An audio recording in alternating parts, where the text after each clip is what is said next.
Donald ট্রাম্পের সঙ্গে বিতর্কে ভালো করতে না পারার পর প্রেসিডেন্ট নির্বাচন থেকে সরে দাঁড়াতে জো বাইডেনের ওপর চাপ বাড়ছে।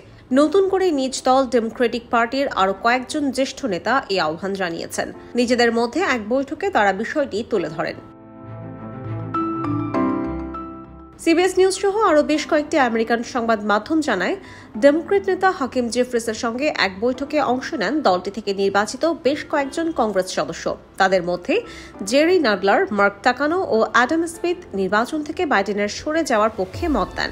জ্যেষ্ঠ নেতা জো মোরেলে ও জিম হিমেজও এতে সায় দিয়েছেন বলে জানা যাচ্ছে। তবে এখনও পর্যন্ত প্রকাশ্যে গুরুত্বপূর্ণ কোনো ডেমোক্রেটিক নেতাকে বাইডেনের বিরুদ্ধে অবস্থান নিতে দেখা যায়নি।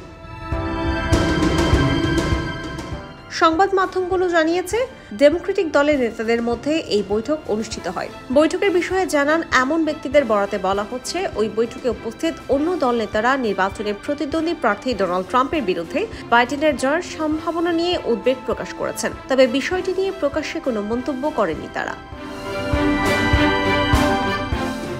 আগামী নভেম্বর মাসে অনুষ্ঠিত হতে চলা নির্বাচনের আগে নির্বাচনী বিতর্কে ট্রাম্পের কাছে নাস্তানাবুদ হন বাইডেন। পরে 81 বছর বয়সী বাইডেনের বয়স ও শারীরিক সক্ষমতা নিয়ে প্রশ্ন জোরদার হয়। বিতর্ক পরবর্তী জরিপেও জনসমর্থনে এগিয়ে যায় ট্রাম্প। ফলে বাইডেনের প্রার্থিতা প্রত্যাহার নিয়ে শুরু হয় আলোচনা। নির্বাচন ঘনিয়ে আসতেই সেই আলোচনা জোরদার হচ্ছে।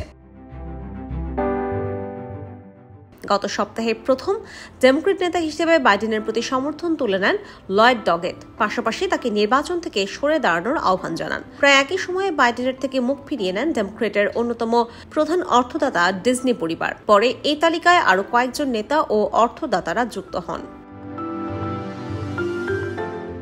এদিকে বাইডেন সাফ জানিয়ে দিয়েছেন, নির্বাচন থেকে তিনি সরবেন না। সম্প্রতি এবিসি নিউজকে দেওয়া এক সাক্ষাৎকারে বাইডেন বলেন, একমাত্র ঈশ্বর চাইলেই কেবল নির্বাচন করবেন না তিনি। নিজেকে শারীরিক ও মানসিকভাবে নির্বাচন করার জন্য সক্ষম বলেও দাবি করেন তিনি।